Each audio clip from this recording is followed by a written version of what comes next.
Assalamualaikum warahmatullahi wabarakatuh. Apa kabar Anda pemirsa hari ini? Kembali kami perbarui informasi Anda minggu ini bersama saya Deret Amarika. Inilah para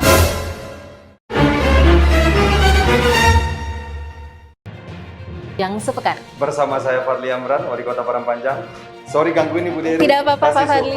Iya. Karena mengucapkan selamat ulang tahun untuk Padang Panjang TV yang pertama, dan saya lihat Padang Panjang sepekan juga sangat luar biasa. Mudah-mudahan kru semuanya sukses, sehat walafiat, dan tentunya pemirsa yang menonton Padang Panjang TV di rumah subscribe ke Padang Panjang TV.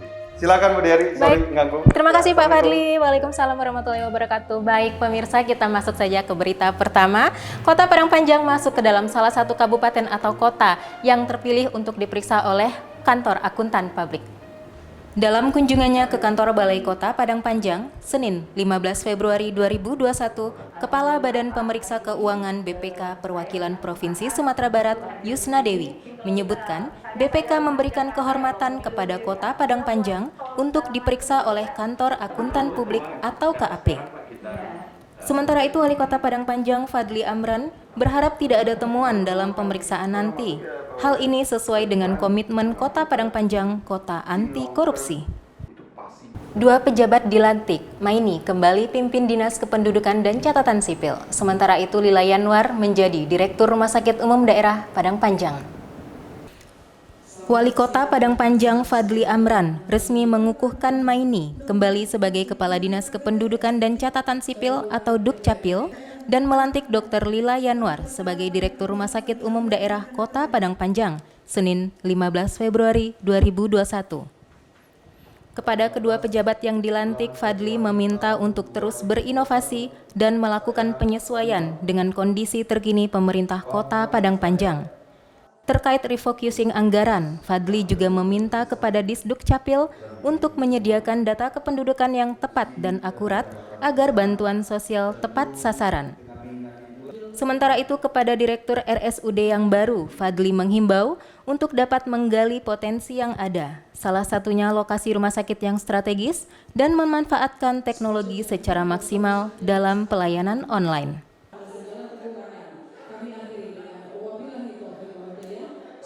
Ya, kalau untuk RSUD saya meyakini harus menggali potensi kita, bahwasanya kita mempunyai tempat yang strategis, ya, fasilitas yang lengkap, sehingga tentu pelayanan harus super prima. Sosialisasi pengarus utamaan gender atau PUG digelar oleh Dinas Sosial PPKB PPPA bertempat di Hall Lantai 3 Balai Kota, Senin 15 Februari 2021. Pelaksanaan kegiatan pengarus utamaan gender atau PUG bertujuan membangun komitmen bagi para pembuat kebijakan agar dapat menyusun kebijakan program dan membangun kelembagaan PUG di daerah serta mensinkronisasikan program dan kegiatannya.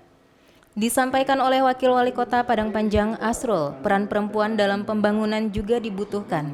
Kesetaraan gender harus diwujudkan agar semua pihak dapat bersinergi untuk visi misi bersama.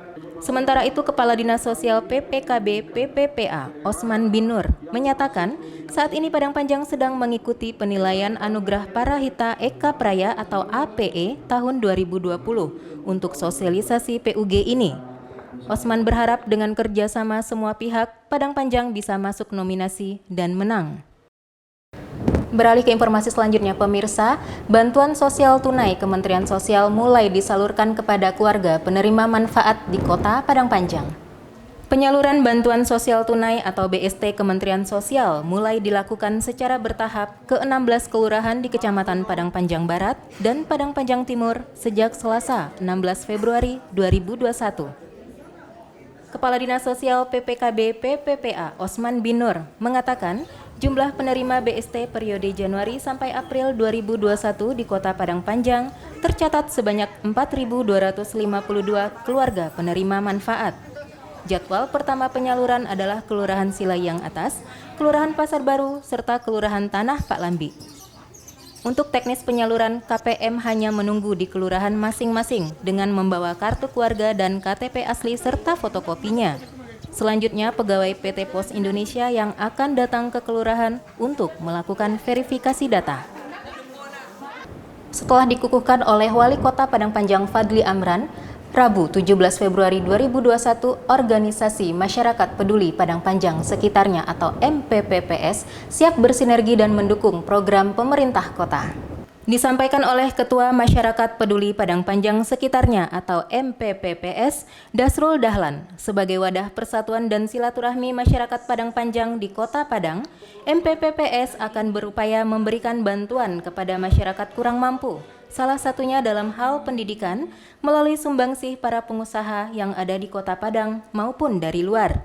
Diungkapkan pula oleh Dasrul, di masa pandemi sebelumnya, MPPPS turut berpartisipasi memberi bantuan kepada masyarakat Padang Panjang yang terdampak COVID-19. Sementara itu, Wali Kota Padang Panjang Fadli Amran mengapresiasi MPPPS sebagai organisasi sosial kemasyarakatan dan akan selalu mendukung setiap organisasi yang memberikan manfaat. Setelah melalui vaksinasi tahap pertama, pejabat publik esensial dan tenaga kesehatan kembali divaksinasi tahap kedua Rabu 17 Februari 2021. Bertempat di Puskesmas Gunung, vaksinasi tahap 2 kembali dilakukan kepada pejabat publik esensial dan tenaga kesehatan Padang Panjang. Dr. Sonia Temiarto kembali dipercaya menjadi vaksinator. Kepala Dinas Kesehatan Nur Yanuar menyampaikan pada vaksinasi kedua ini, peserta tetap di-screening untuk memastikan kondisi tubuh.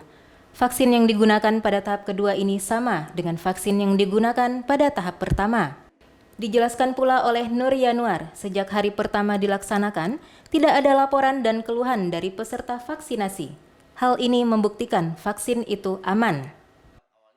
Kunjungan persahabatan dan dalam rangka program kerja, Ketua Majelis Ulama Indonesia Kabupaten Kampar mengunjungi Majelis Ulama Indonesia Padang Panjang Rabu 17 Februari 2021. Bertempat di Islamic Center Padang Panjang, Ketua Majelis Ulama Indonesia atau MUI sekaligus Imam Besar Islamic Center Padang Panjang, Buya Zulhamdi, menyambut kunjungan silaturahmi Ketua MUI Kabupaten Kampar, Mawardi Muhammad Saleh. Dalam kunjungan tersebut, Mawardi mengatakan tujuannya mengunjungi Padang Panjang karena banyak kesamaan, di antaranya Kota Padang Panjang sebagai serambi Mekahnya Sumatera Barat, sementara Kabupaten Kampar sebagai serambi Mekahnya Riau. Sementara itu, Buya Zulhamdi berharap dengan kunjungan ini, silaturahmi dan kerjasama dari segi pendidikan Islam maupun program kepemerintahan yang berkaitan dengan keagamaan dapat terjalin dengan baik. Padang Panjang ini adalah kota sumber ulama ya, daerah sumber ulama di Provinsi Sumatera Barat. Dan banyak pesantren-pesantren yang terkenal. Jadi kalau agama disebut di sumber ini, itu identik dengan Padang Panjang. Jadi ini juga motivasi kita untuk mempertahankan identitas kita Kota Serambi Mekah, tujuan para penuntut ilmu yang sebelum kemerdekaan dijuluki Egypt van Sumatera. Inilah Mesir dari Pulau Sumatera, tempat tujuan para penuntut ilmu. Jadi dorongan untuk kita di Padang Panjang pertahankan identitas ini sekaligus meningkatkan kualitas pendidikan di Kota Padang Panjang. Ditandai dengan penanaman 100.000 pohon secara simbolis, SMA Negeri 3 Padang Panjang resmi launching program City Environmental Sustainability. Program City Environmental Sustainability diadakan untuk menanamkan rasa cinta terhadap lingkungan hidup kepada siswa sekolah dan masyarakat. Hal ini diungkapkan oleh Kepala Sekolah SMA Negeri 3 Devi Haryanti dalam program penanaman 100.000 pohon Kamis 8 Februari 2021. Lebih lanjut, Devi mengatakan program ini bekerja sama dengan Lyceum International School Sri Lanka yang berada di bawah United Nations dan diikuti oleh seluruh sekolah yang tergabung dalam program kerjasama ini. Di antaranya SMA Negeri 3 Padang Panjang, Lyceum International School Sri Lanka, United Kingdom, India, dan Pakistan.